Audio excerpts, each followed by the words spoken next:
guys! Andito ako ngayon para i-share sa inyo yung updated skincare routine ko kasi napapansin ko nga na everyday halos nakakatanggap ako ng comment na i-share ko daw yung skincare routine ko.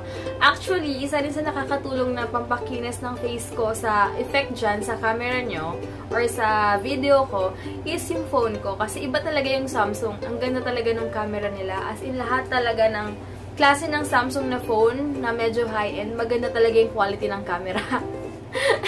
Hindi mo na kailangan mag 360 and sinasabi ko na yan sa inyo kasi talaga sa totoong buhay meron akong open pores lalo na kapag naka-makeup ako and kapag nasa arawan ako, kitang-kita talaga yung may mga open pores. Hindi naman siya ganun kalala pero makikita niya may open pores ako. Hindi yung ina-expect niya na super flawless, na wala talaga imperfections. Like yung sinasabi sa inyo na huwag kayong, kaya nga minsan nga may nagsasabi sa akin na ang ganda ng skin ko, diba? Lagi sa picture, sa video. Sinasabi ko yon na salamat sa camera ko kasi totoo naman talaga na maganda yung camera.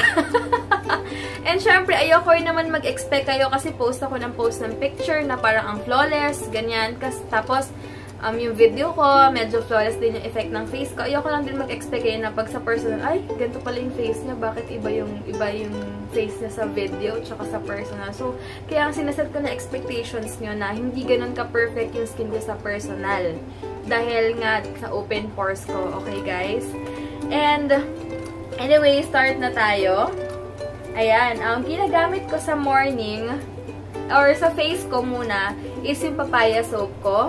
Ayan, ito yung business ko. Alam niyo na to, pero, ayan, ito lang talaga, super loyal ako dito kasi, hindi porket business ko to, or kung ano man, ang dami ko talaga na-try na facial wash kahit na pang sensitive skin or kung ano man, pero dito lang talaga ako bumabalik. Sa totoo, mahilig talaga ako mag-try ng mga product, lalo na kapag nakikita kong medyo okay sa iba, ganito, ganan. Pero naisip ko, pag tinutubuan na ako ng mga tigyawat, sabi ko, ay, babalik talaga ako sa sabon ko. So, sa face ko ito. And sa moisturizer ko naman, syempre itong Clinique pa rin. Ito yung ginagamit ko na, na moisturizer bago ako mag-makeup. Sorry. And sa gabi naman, ginagamit ko muna itong Olay Regenerating Serum. And then, ito, pinapatong ko to. Una, hilamos ko, and pag toner ko, anyway, yung toner ko pala ngayon is sa gabi, Bello. Pero sa umaga, yung Eskinol na pimple fighting na color green, wala ako ngayon, naubusan na ako ng stock, kaya mamaya bibili ako. Pero yun ang ginagamit ko sa morning, ito sa gabi. Ito.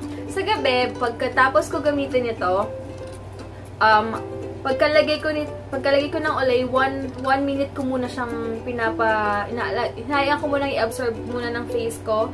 And then after 1 minute, hinalagay ko na tong Clinique. Ayan. Ito, matagal ko na rin itong gamit. And super tipid. Basta Clinique talaga, super tipid. And thanks Ate Christine and Ate Maggie para sa Olay and Ate Christine sa Clinique ko. Ayan. Ito yung gamit ko. Itong dalawa lang daw sa gabi and sa morning.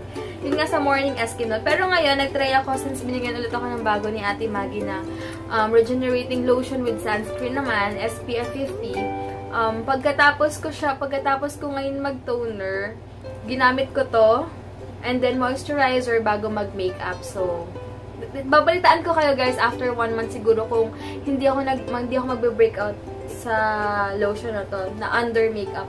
Kasi ang maganda sa skin ko, kapag may na-try akong product, 1 day lang or 2 days pinakamatagal, malalaman ko na kung hiyang sa akin or hindi. Kasi, kung 1 day or 2 days, kapag gumamit ako ng ibang product, makikita ko may mga butlig na ako kahit saan. Hindi siya normal.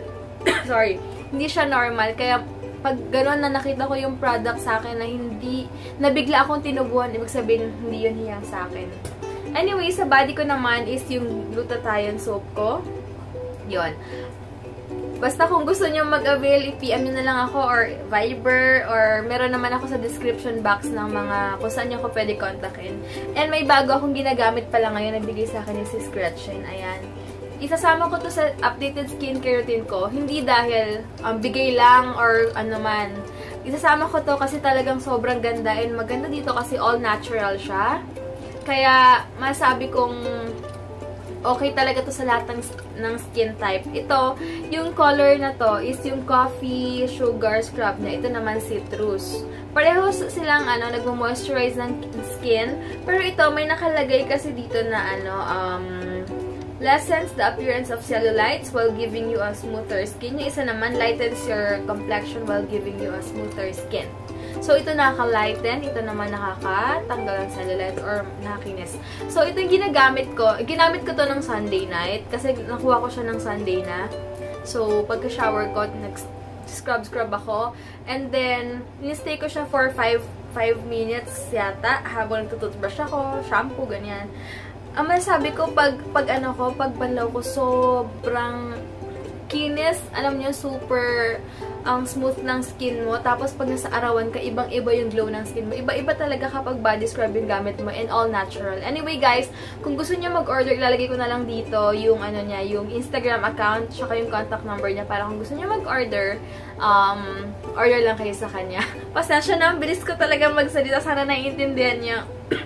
So, yun lang guys. Yan lang naman yung mga gamit ko. And yun nga sabi ko, same pa rin naman yung update, yung skincare ko. Skincare routine ko, like yung clinic. Patagal ko na talaga kasing gamit yan. Sorry. And nadadagdagan lang siya, kaya rin ako nag-update para rin sa inyo. Yung lagi nga kayo nagtatanong guys. So, yun lang guys. And sana nag-enjoy kayo nag-enjoy talaga. Parang wala man akong ginawa. Nagsalita lang. Pero sana magustuhan niyo tong simple, updated skincare routine ko guys. Maraming salamat. And, wag nyo kalimutan mag-like or mag-comment lang. So, thank you so much for watching. Thanks!